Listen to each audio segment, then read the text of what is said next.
I'm Dr. Archer Crosley, and welcome to Real World Pediatrics. So today I wanted to talk about love and charity. So since so many older adolescents find themselves depressed in love, it might be worthwhile to say a few words. Tell your children not to fall in love. It will kill them. Now, much of success in falling in love and getting married depends upon your personality. If you're a stable personality with a level head, you have a greater chance of staying married. If you're the kind of person who does a lot of screaming and yelling, your chances diminish. It's a difficult prospect finding the right person. It's similar to what Mark Twain said about the stock market.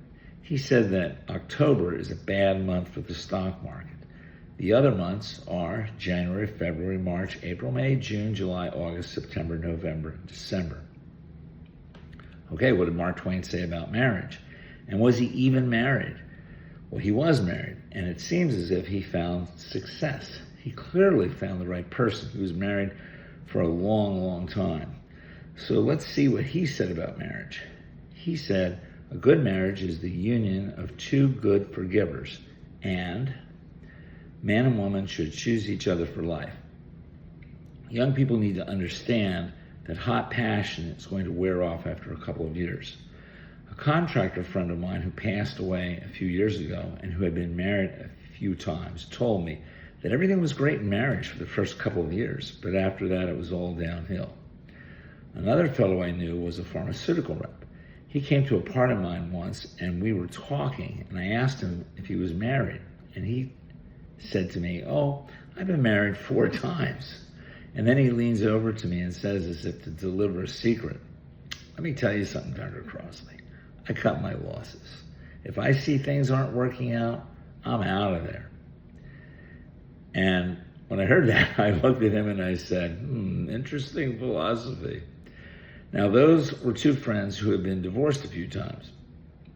In contrast, I have friends who have had great marriages. The common trait I see is that the 2 people generally like each other. They like hanging out with each other, and they don't chop each other down in front of others. And they aren't overtly lovey-dovey with each other either. Their love isn't a passionate, hot love, but something more quiet. Part of the problem with love today is in the definition of the word and how it's used and how people interpret it. A favorite recitation at a marriage is 1 Corinthians 13. I think you've all heard it. I heard it so many times at wedding ceremonies, I'm ready to throw up. It goes like this.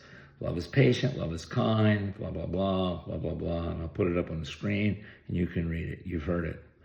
Well, the problem with this passage is that the phrasing in 1 Corinthians 13 was changed from the original King James Version, in which the word charity was used in place of love.